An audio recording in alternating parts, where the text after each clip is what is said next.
Good morning. I'm Holly. I'm a program manager here at Edison Ford Winter Estates. I'm thankful that you're joining us, and I hope you learn some new things about Gettysburg Eddie or learn all about him for the first time. Last month, something happened that was a little strange, and that is the chat function on this got disabled. I didn't do it. I double checked to make sure the chats are still working. But if they seem like they're not, go to the question and answer. We're trying to solve that problem. But because I love your comments and I appreciate your feedback. So in the meantime, let's get started with who was Gettysburg Eddie. And this is his plaque from the Baseball Hall of Fame. And I'll be showing that to you again.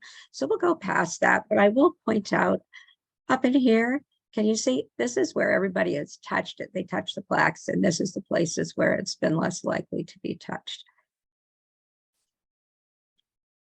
And I'm going to move this because I have a bad habit of putting my face on the words here.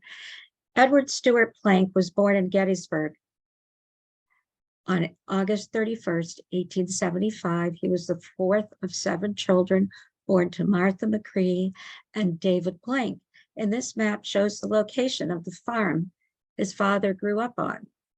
Plank's grandparents had a 143-acre farm on Willoughby Run, just west of Seminary Ridge.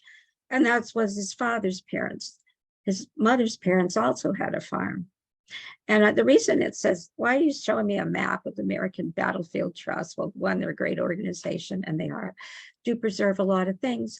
But his grandparents had a farm that was just preserved as part of the battlefield through an easement obtained by the Adams County Land Conservancy and the American Battlefield Trust.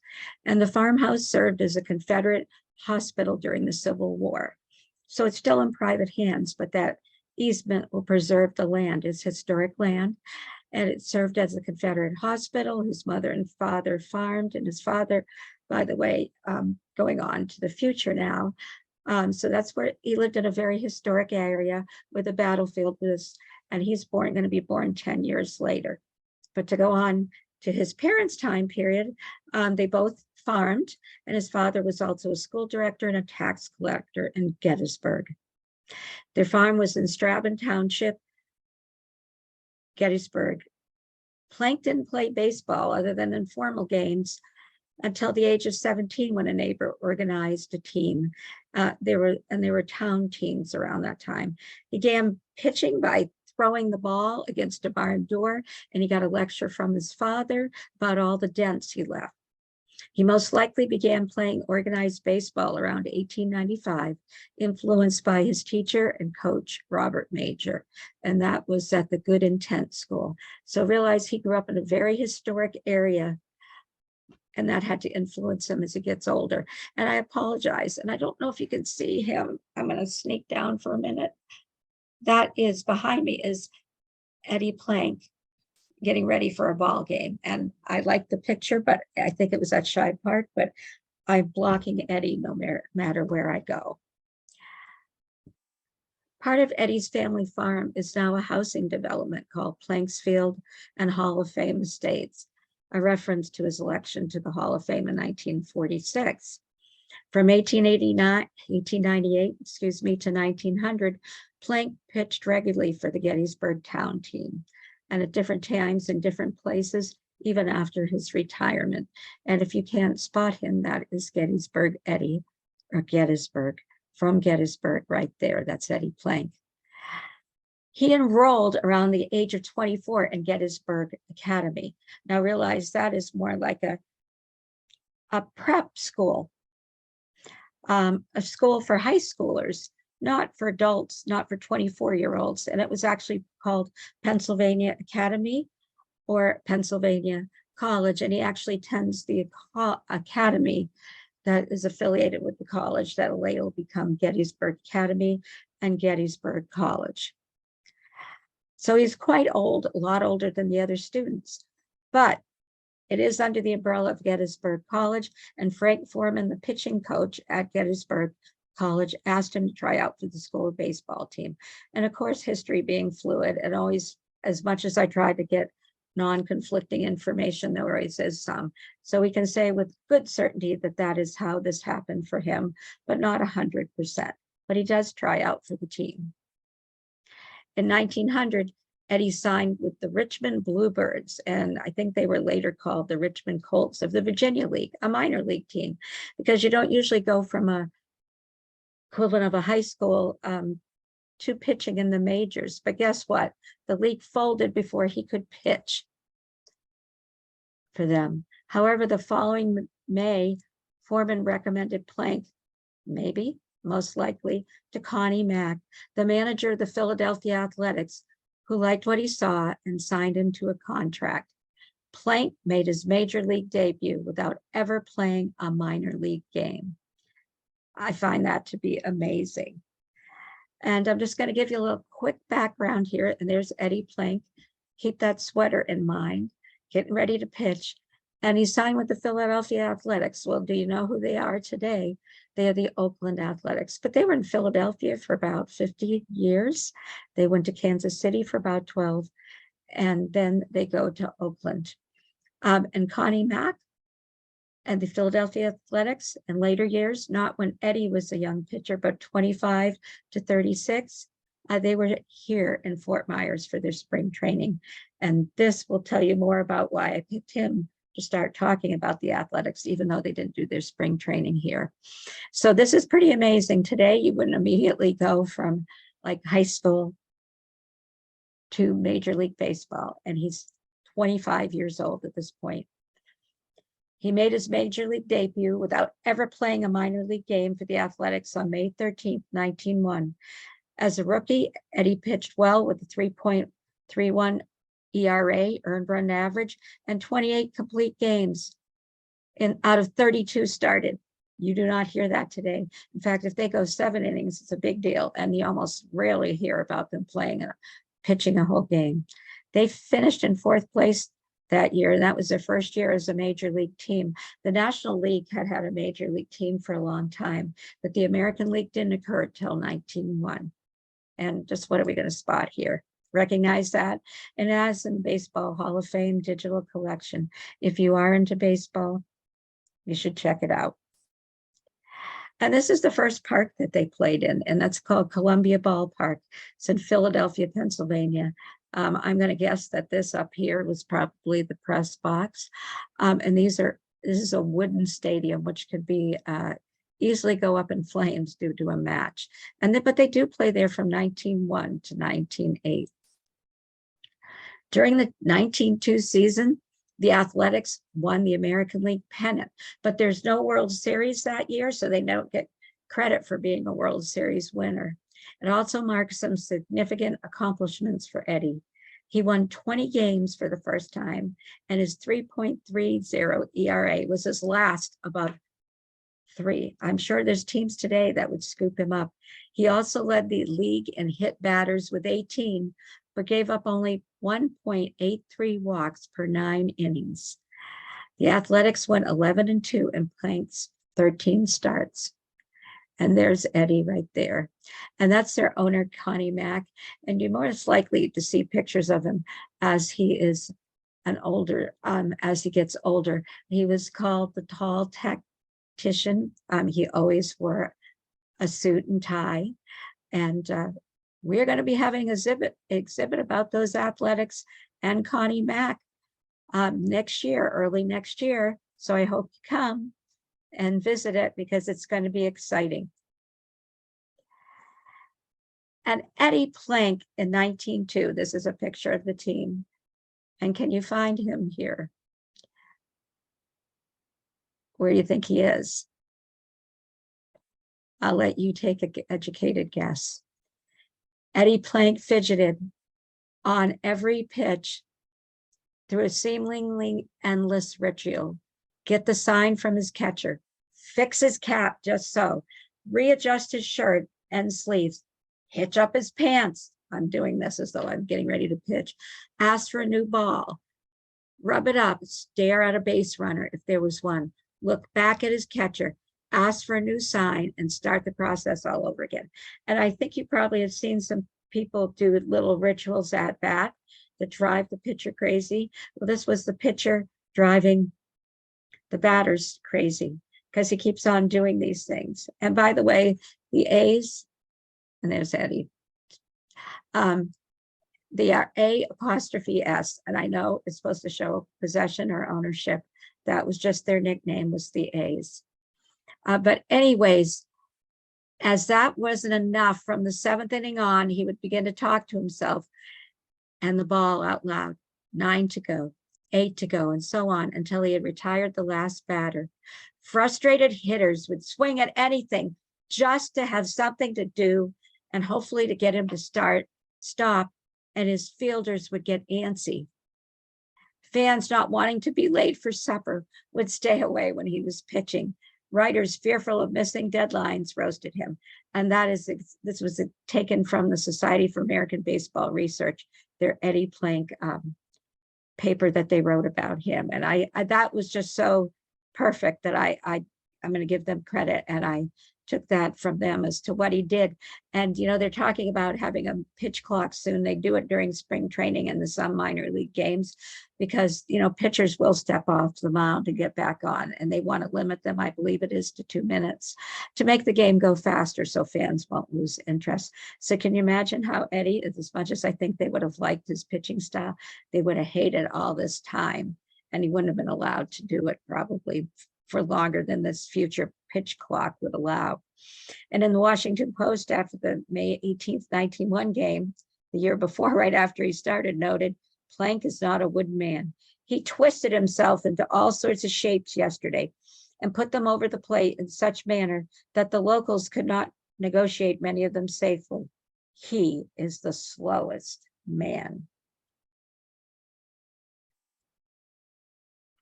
His pitching style, and there he is, and he's a lefty, has been described as a crossfire motion with his arm coming from a 3/4 angle and throwing across his body. And that style of pitching, which would be closely, well, I'll talk to it a little bit more about it later, but his curveball was called his best pitch. And it's probably called a form of a sidearm pitcher today, but he's also a lefty. And I'll talk more about a sidearm pitcher later on. And here's the Athletics again. By 1903 to 1904. By 1903, Eddie had become one of the most dependable pitchers in baseball. That season, with a 23-16 record, he had a 2.3 ERA. And that he lost 16 games. Sometimes pitchers don't get run support. So you got to look at more than just his win-loss record. He led the American League in appearances and games started. His best year, some believe, and I'll have some conflicting information later on, was 1904 when he went 26-17. Seems like it lost a few, but with a 2.17 ERA and had 7 shutout games. And there's Eddie again. And the Athletics, there's Eddie with another sweater with an elephant on it. I got to remember to tell you why that's on there. The Athletics captured the pennant in 1905, thanks in part to Eddie's 24 wins, 346 2/3 inning pitch. Wow, that would not happen today. Both were second in the league. And of course, into his 2.26 ERA. In 2 starts against the Giants in the World Series, Eddie pitched 17 innings and allowed only 3 earned runs, but lost both games to Christy Matheson and Joe McGinty, respectively. His performance, in which his teammate scored 0 runs, what I'm talking about, no run support for him, foretold his fate in the World Series play. As he would often pitch wonderfully, but he would still lose to much heartbreak. And I'm talking about this here because they kind of got made fun of. They were called a team of white elephants. And so Connie Mack thought that was cool and adopted him like a white elephant sails, like a rummage sale. And they adopted that as their mascot. And I believe they still have it today. And Christy Matheson is from the New York Giants, and they were great rivals. And Matheson is also in the Hall of Fame, a great pitcher.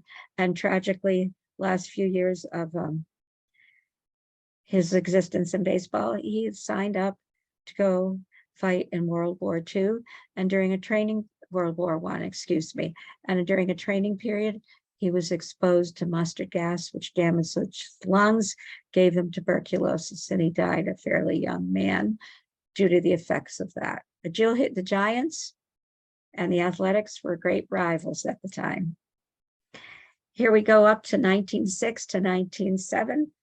Plank, and can you find him again? There he is. It looks like a very similar picture. He injured his arm, but he still continued to pitch, accruing a 19-4 record in 24 games before finally being unable to pitch due to the pain. After pitching 10 innings and a 1-0 loss in Chicago on August 8th, he was done for a month. He started once again in September, but that was it for a season. And Eddie is not a guy to call out, so I know that he was really hurt. The club finished in 4th place, 12 games behind the White Sox. He bounced back with a 24-16 record in 1907 with 8 shutouts to help the team contest the Detroit Tigers for the pennant. The Tigers with Ty Cobb were too strong, and they won 3 straight American League titles from 1907 to 1909. Sure, that was a big ouch for them. And there they are. And these are some baseball cards that my husband got. They're more modern reprints of cards. This one came through a little dark. I think this one is from 1972. So they're reprints of old cards. And I couldn't find a date for when this was reprinted. But yeah, maybe I can. Maybe this is the one that's 1961. It's the tobacco card I don't know about. But Eddie was frugal and saved his baseball money. I mean, and even if you put it in today's money, it's not the kind of money today's players earn, but he invested his money. And with help from the World Series winnings from 1905, he purchased the family farm from his parents in 1907, allowing his parents to retire. And eventually, I think he will resell that again. But he became good friends with some other players, such as Eddie Collins, also a Hall of Famer, position player, and Charles Albert Chief Bender. And unfortunately, back then, anyone with some Native American background was given the nickname Chief. And one of the rookie pitchers on the Athletics talked about spending time with Bender and Plank to learn the tricks of the trades of pitching.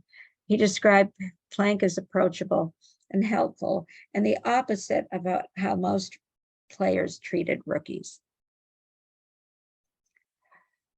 And real quickly, this is a Philadelphia Athletics baseball card portrait, right? Ramley Cigarettes, American Tobacco Company sponsor, 1904. And actually, that's Eddie really was not supportive of tobacco smoking. He is on some cards, but not as many as some people. And there is one card of him that is pretty rare. I think I have the reprint of that. The Athletics weren't in contention in the pennant race in 1908. They ended up in 6th place. Remember, there's not an East or Central or West division. But Plank's won-loss record decreased along with the team, although it was not as far. He'd experienced his first losing season with a 14-16 record, although he had an outstanding ERA of 2.17. On April 12, 1904, Plank pitched the opening game at the Athletics' new ballpark, Shibe Park, the first concrete and steel stadium. And eventually the Philadelphia Phillies will use that for many years as well. And on August 30th, Plank became one of the few pitchers to steal home in Major League history. And I couldn't figure out exactly how many there are, but there's just a handful. The next day, the Chicago Tribune said that Plank was good enough to beat any team in the league. And in 1909, Philadelphia ended up in 2nd place, 3.5 games behind Detroit. And Eddie finished 19-10 with his career best ERA, 1.76. And Eddie played all out. And I forgot to mention that this is called the dead ball era. And the dead ball era is when the baseball is made out of something different, closer maybe to a softball. Just the way things were set up, they allowed spitballs. They allowed, doing things to the ball, rubbing it in the dirt, all kinds of things you wouldn't be able to do today. And as a result, most of the time, these players didn't get home runs. They got singles and they worked the count. This is going to change. And it's defined as maybe dead ball era 1901 to 1919 or 1901 to 1920. But let me tell you, it's still competitive. And that is Shibe Park, that the last couple of years that it's there, used by the Athletics, will be known as Connie Mack Stadium. The team that Eddie played for, the Athletics, was owned by Mack, Shibe, and a couple of sports writers. Some of them had much bigger money, much bigger conglomerations behind them. This doesn't exist anymore. I think there's a plaque, but it's been torn down. And this is where Connie Mack had his office. And I think it's a magnificent building. The Athletics' first reign began in 1910, and they won a pennant every year through 1914, except 1912. In 1910, Philadelphia finished 14 and a half games ahead of the second place New York Yankees. Plank had 16 wins, but he developed a sore arm at the end of this year, and he didn't get to pitch in the World Series. Now, I mean, did he support the team all the way up? He sure did, but to not get to pitch in the World Series must have been heartbreaking. Pitchers Bender and Jack Coombs carried the club to a 4-1 victory over the Chicago Cubs. And it wasn't a best of 7. A lot of times there was 8 or 9 as well. And Plank came back in 1911 going 23-8 with a 2.1 ERA and a co-league leading 6 shutout games, meaning nothing was scored against them. He got his first series win, a complete game. Hear that again. 3.1 victory over the Giants in the second game. In the 5th game, tied 3-3 after 9 innings, Mack brought in Plank to relieve Coombs. Plank lasted only 2/3 of a 10th inning before giving up the winning run. Heartbreak. The Athletics won the World Series in 6 games, but heartbreaking for him because he didn't have the run support behind him. He had another good year in 1912 with a 26-6 record with a 2.2 ERA. These ERAs amazing considering how long he could even pitch for. And that was his best 1-loss record. So some people say 4, some people say 12, but 12 is not the year that they go on to the World Series. However, the Athletics ended up 90-62, 1 game behind second place Washington and 15 behind the Red Sox. Oh, that gets me, my team. Plank pitched a complete game on September 27th.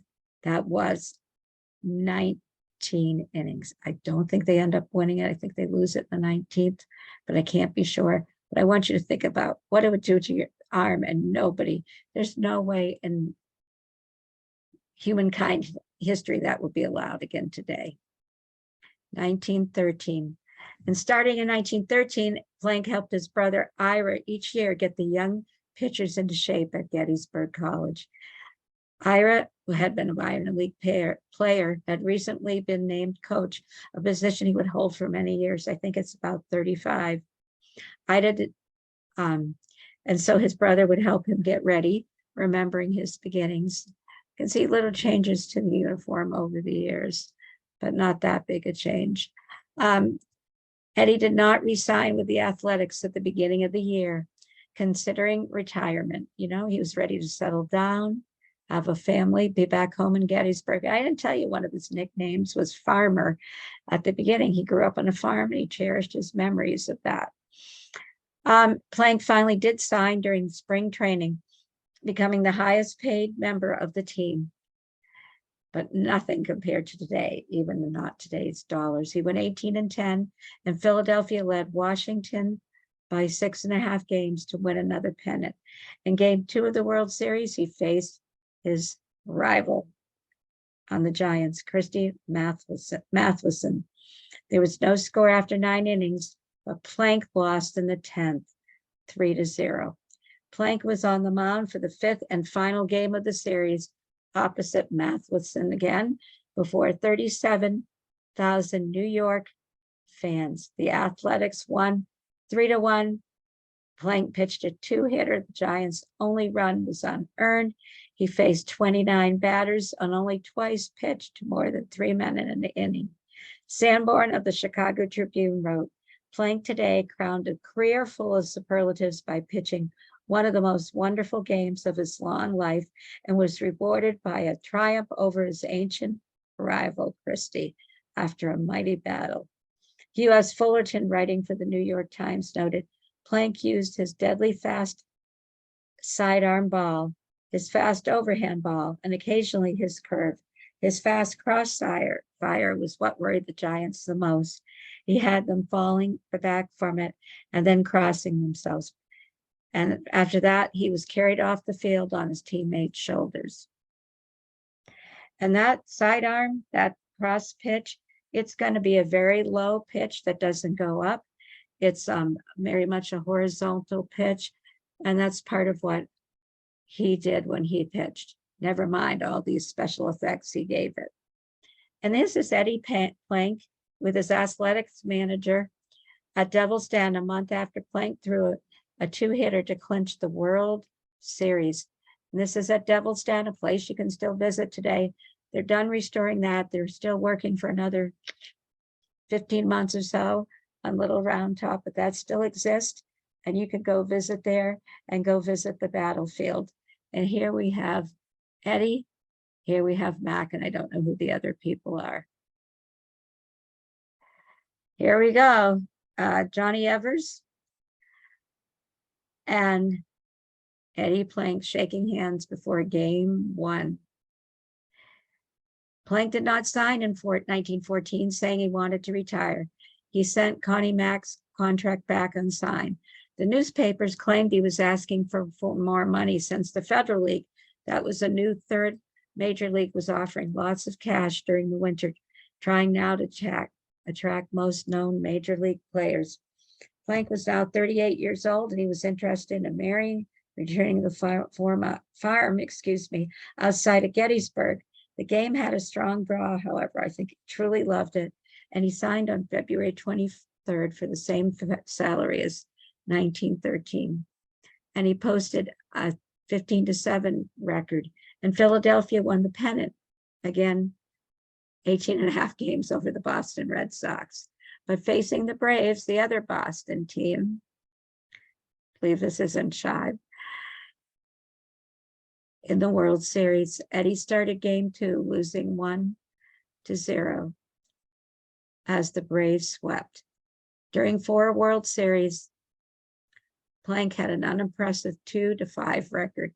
However, a closer look at his record shows that in 7 games and 54 innings, he gave up only 8 earned runs to accrue a remarkable 1.32 ERA. He did not,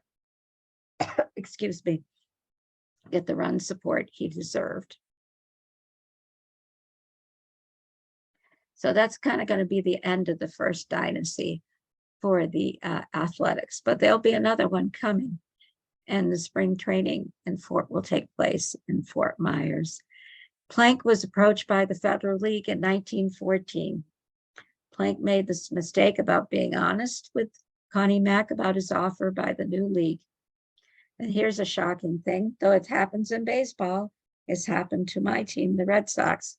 Less than 3 weeks after the 1914 World Series, Mack shockingly released the heart of his pitching staff: Bender, Plank, and Coombs.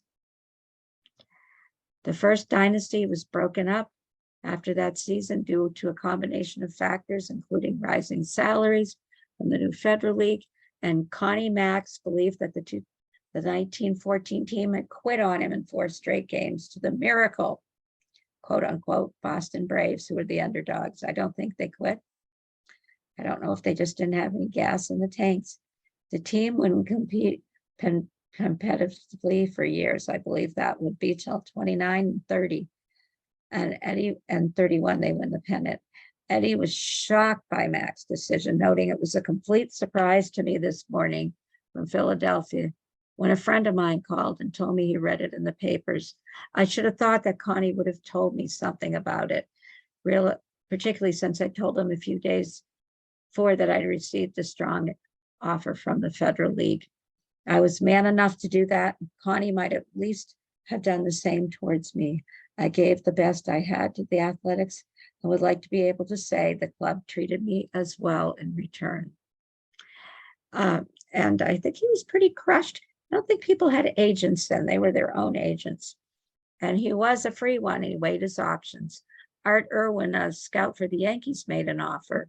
But on December 2nd, a Federal League representative drove to Gettysburg and met with Blank, and he signed with the St. Louis Terriers. St. Louis Terriers, you say? Federal League, you say? Doesn't exist today. But at the time, they thought it was going to be a big deal and remain. And there's Eddie. You can get a view of that horizontal motion. Pitching.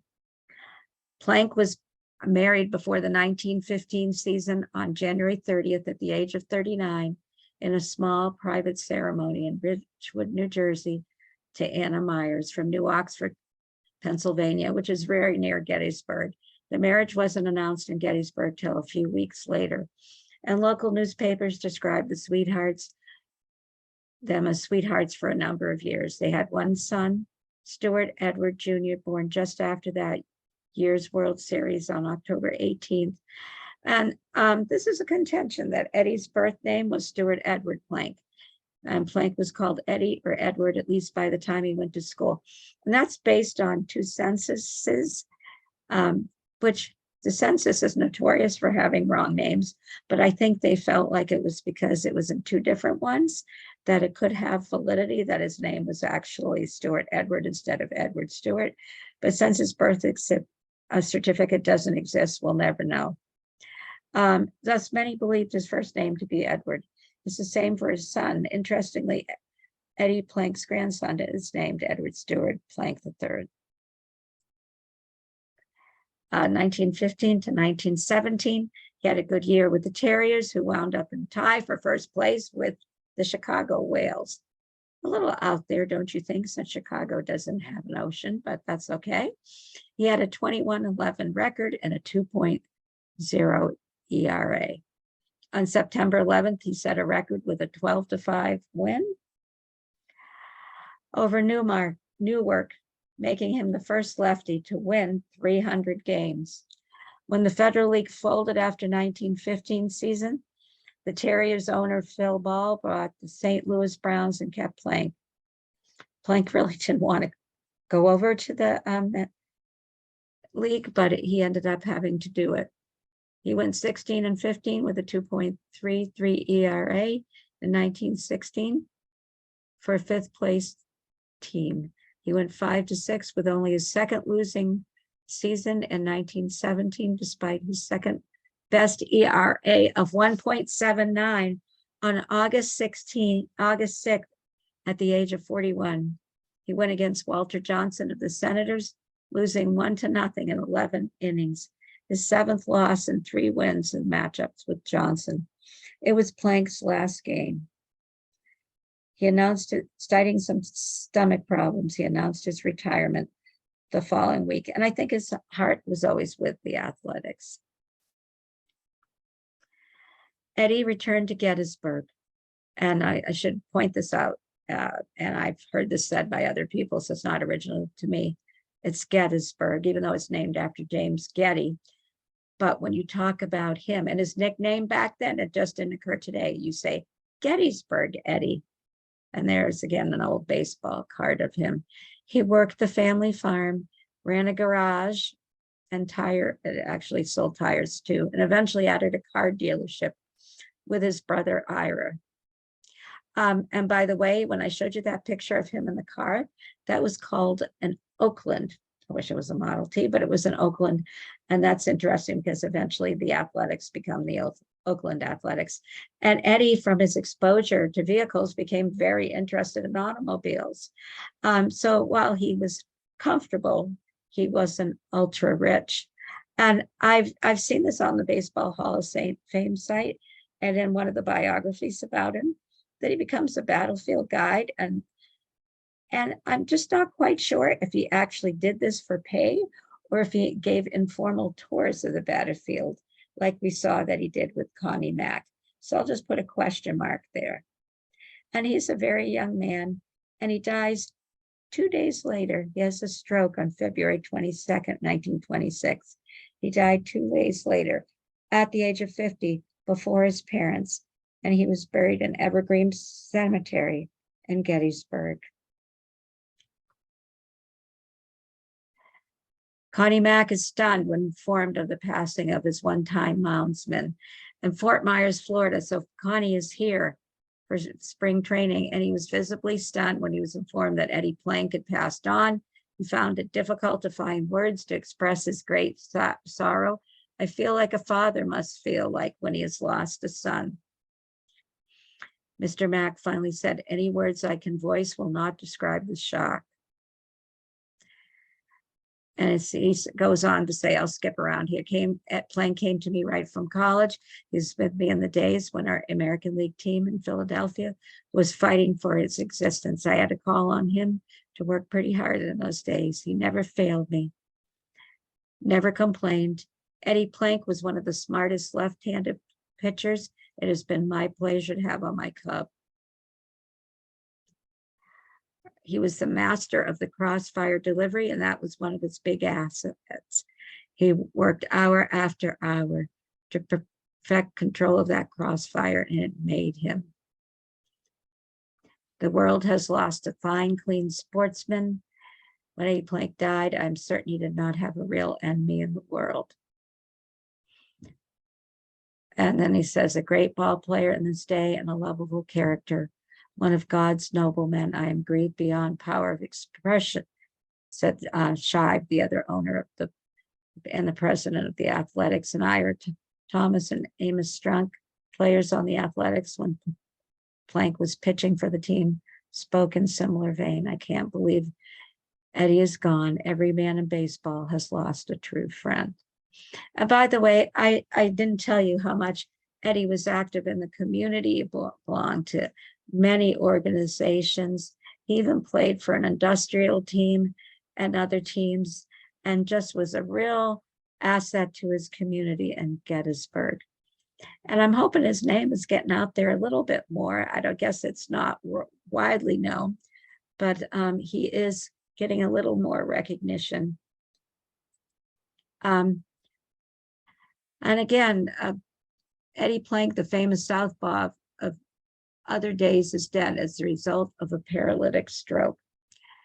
Plank, by his greatest work for the Philadelphia Athletics, gained a place in baseball's Hall of Fame as one of the greatest left hitters of all time. And they said college players, but he was on a college team, but he wasn't a collegiate. Connie Mack developed Rube Waddle as well as Eddie Plank. Connie once told me that he regarded Plank the more valuable of the two great pitchers.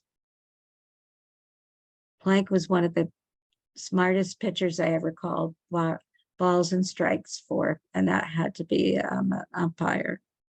And he was a southpaw, a go-getter. I doubt if any pitcher was ever more cussed by the opposing batter than Plank. He merely smiled as they became riled. It was always a comedy treat to watch the late Herman Schaefer in something of battle of wits with Plank. Herman would imitate,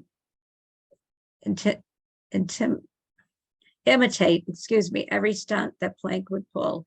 And the only batter I ever saw able to overcome the influence of Plank's tactics. He had them frustrated and just wanting to get out of the batter box, and that's me. When a runner reached first, Plank would throw to that base from 3 to a dozen times in an effort to catch him I don't think that was always true because I have a great quote about him in first base.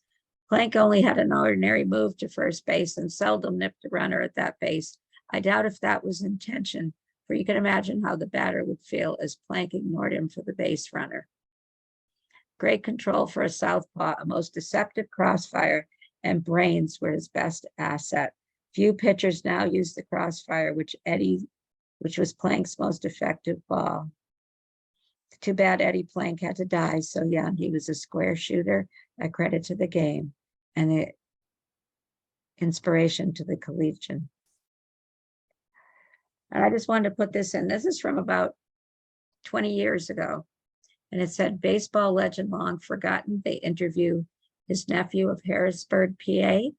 And he said he was born on a farm near there. He's buried in Evergreen Cemetery. And they unveiled a plaque about him along Route 15 in Stratham Township, where he was born. But except for a few diehard fans of sports history, Plank's contributions to it, says Brian Kennel, who owns Evergreen Cemetery, his grave is rarely visited. I think it's increased. And they also put no mementos are left, no baseballs or miniature bats, no flowers. No one showed up at the cemetery looking for Plank's grave after they unveiled the historic marker. And he's going to write, the guy that's in charge of the cemetery was going to write a book that included a chapter on Plank and his overwhelming dominance. So did he think the plaque would promote more interest in Plank? It can only help, he said, except that his location is off the beaten path. In a way, though, that's a fitting location for people who know Eddie Plank may not know where he's born. To complement the marker, Kennel, the superintendent of the cemetery, suggests that the borough also create a commemoration. I think it would be neat if there was more in town for people to know that Eddie Plank is part of the town's history. And that's with his grandson on display. This was on display in a hallway in Gettysburg, and then it was installed on Route 15 inside of the farmhouse where Plank was born. The marker, and here it is, Eddie Plank, 1875 to 1926, baseball great, one of the most dominant pitchers of the 20th century. Gettysburg Eddie compiled a record of 326 to 194 throughout his career, 1901 to 1917, mostly with the Philadelphia Athletics, won 20 games or more 8 times, and helped the A's, apostrophe S, win 6 pennants and 3 world championships. Plank was born here, attended Gettysburg Academy, retired and died in Gettysburg, elected to the Baseball Hall of Fame in 1946. That marker was installed in 2000. It's now 2022. The marker is opposite the 3-story brick house with the white portico on 343 Carlisle Street, where Plank lived at the beginning of 1917 and where he died of a stroke at the age of 50 in 1926. Check it out. And that's one of my baseball cards. This is a reprint from 1961. Considered one of the greatest pitchers, and this is another great write-up that I lifted from a book called The Cracker Jack Collection, Baseball's Prize Players. Considered one of the greatest players of all time, Gettysburg Eddie Plank was a crafty lefty with stuff that was not overpowering, a sidearm pitcher with a sweeping curveball and excellent control. Eddie was a master of stall tactics. He was extremely slow and deliberate on the mound, frustrating hitters, even at fans, and even his own outfielders. The first left-hander to win 300 games. He amassed 2,246 strikeouts over his illustrious career and had some phenomenal seasons, winning 20 games on 8 occasions. His career 326 ranks 13 in MLB history. And now he's in 3rd place for winning the 300 games by left-handers, but he still has some records. And his best year, they're going to say, is 1912, so we can debate that. He played on 2 World Series teams and actually contributed to the 3rd in 1910. He pitched a 13-inning shutout against Boston pitcher Cy Young in 1904. In April of 1909, as a starting pitcher for the Shibe Park dedication game, Plank beat Boston 8-1. but the game ended tragically. Catcher Doc Powers collided with the new park cement wall while chasing a foul pop-up and died soon after. And we're not really sure what he died of. However, the most notable game of his career was when he was matched against the great Christy Matheson. Gettysburg Eddie threw a two-hitter to defeat the Giants 3-1, clinching a World Series win for the A's. And there it is on here. And there's Eddie. And look, this looks like a restaurant menu. And yes, it is. And one of the things, believe it or not, that I think has helped bring a little attention to him is that there's a restaurant in Gettysburg now open called Gettysburg Eddie. Oh gosh, maybe like in 2003. I can't be sure when it opened. They have these that are disposable, and it lists his win-loss record, complete games pitched, which is unbelievable, who he pitched for, hits, his ERA, and then on the back, it'll talk about him again, some of those statistics that I read to you about. And if you go there and get it, I think they just sold to new owners. I think they have some new memorabilia and t-shirts, but if you go sit here at Gettysburg Eddie's, inside there's lots of pictures of him on the wall, which makes me happy. It's kind of like pub food, but it's nice. And they're adding more things. And if I had thought, but it went in and out of my brain, I would have worn my Gettysburg Eddie's t-shirt.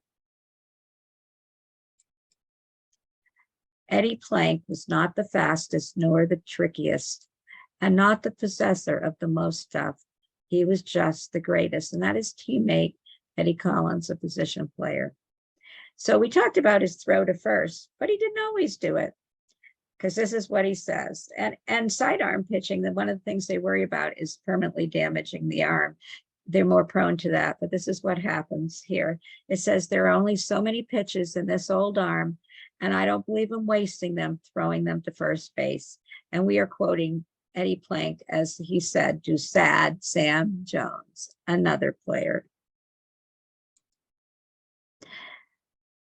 And I took this one. It's in the Baseball Hall of Fame. I think I might have had it twice, but I like to visit all the guys when I'm there. And the Athletics are extra special to me, even though he wasn't here in Fort Myers. And this says Edward S. Plank, Gettysburg Eddie. And he was called this during his lifetime, one of the greatest left-handed pitchers of Major League, never pitched for a minor league team, going from Gettysburg College to the Philadelphia A's American League team, with which he served through 1901 through 1914, member of the St. Louis Federal League in 1915, and one of the pitchers to win more than 300 games in big league in 8 of 17 seasons, won 20 or more games. So there it is. And I'm standing there. And there is one to Lefty Grove, which some people might know a little better than, and some people don't follow baseball, but they wouldn't at all. But was there, and I was trying to get the picture of Gettysburg Eddie. I was with my son, by the way, who surprised me with a trip to the Hall of Fame for the induction weekend of David Ortiz. Okay, I just have to revel in that moment for that long weekend, an amazing time, because my son and I are both baseball nuts and Red Sox nuts. But anyways, I'm standing there, I'm looking at the plaque, and the guy next to me goes, "Who is this guy? I've never heard of him. And why are you so interested in getting a picture?" So what happened is I had to really keep it brief, because I like to pontificate about things, but I did tell him who he was and why he's so great and why he deserves more recognition. So spread the word. I hope you realize his value, because he's also a great human being and very loyal to friends and family. When he retired in 1917, Plank had won 326 games. Then the record for the most wins by a lefty is third today, and had a 2.35 career ERA. He still holds the record for most complete games and shutouts by a left-hander, and I doubt that will be broken. And here's Eddie's grave. I've visited it a few times, and I think you can probably see the baseballs there. And here we are, and that's me. I hate that you have to see an inn in the background, but that is an Evergreen Cemetery. It's worth visiting. And if you remember, if you go there, you can, if you remember that there's a motel right near there, it'll help you find it. There's the baseballs. I go there and visit him. I like to feel like he knows that I remember him. I know, corny, right? And this is a poem. And by the way, Eddie goes in the Baseball Hall of Fame in 1946. Of course, he died before it was established, which I believe was in 1936. And then he wasn't getting in on regular votes. And so he was voted in by the Veterans Committee, the Old Timers Committee, and he deserved it. People that didn't do as well as him were in there before him, but that's something that happens. And there he is, a ball that had signed when he was in the Federal League. Line Up for Yesterday, but by Ogden Nash. And this is just the one verse I want to, that deals with Plank. This was written maybe in 1947, around there. P is for Plank, the arm of the A's, when he tangled with Matty. You remember the guy from the Giants. Games lasted for days. And that is the end of that. I wanted to mention, in addition to, I used the book Gettysburg Eddie, the story of Eddie Plank. There was a new book that came out last year, and I thought it was an older book. So I didn't get time to order that, but there is one called Gettysburg Eddie Plank, A Pitcher's Journey to the Hall of Fame. There's so much information. As you know, I could go on forever and ever. There's some great sites. And I have to tell you that there is a lot of conflicting information about him. So something might challenge something out. I did the best. I will tell you that it usually takes me about 30 hours to do one of these presentations. I'm a terrible typist, but I try to research all the information and be as accurate as I can. And I'm not saying that like because I'm so great, but I want you to know that I take my responsibility to you very seriously. These are my sources. And the other thing I want to say is, oh, it looks like the chat worked, by the way, is that this won't go on YouTube till tomorrow, but if people are interested, please tell them I'll be there. My baseball ones don't get as many viewers as some of the others. And I realized everybody doesn't like baseball, but it's history. And I'm going to tell you, it's tied in with the history of our nation. If you talk about the Negro Leagues and things about that, I can make a great case that everyone should be concerned and care, and just other things that are going on in our history, like that Eddie was born 10 years after the Civil War. You should all go visit the Baseball Hall of Fame. Come visit our exhibit next year, but come before then. We got a little mini one about the athletics. And you all should go to Gettysburg and appreciate our history. So next month, Mina Edison, benefactor, Fort Myers. I'll talk about her whole life, but I'll focus here and kind of give her due. And that will be October 11th at 10:30. So it means I got 3 weeks to get it done. If you have suggestions, feedback, comments, questions, you want something, hschaefer@EdisonFord.org. And I'm glad my chat function is working. Let me see what it said. Oh, thank you. Nicely done. Thank you. I appreciate that. I hope you'll join me next month. And oh, wait, another chat. Oh, thank you. I didn't really follow baseball, but your point about it being part of history is so true. Your hard work is appreciated. That's very kind. And thanks, Holly. So interesting. I appreciate your kindness. I hope to educate people. I am passionate about baseball, but I'm passionate about history. Very interested in the Civil War. But my goal is to bring information and bring light to people that maybe, if they're not already well known, a different viewpoint or new things. Thank you so much. And I appreciate you joining me. And I'll see you next month. Bye-bye.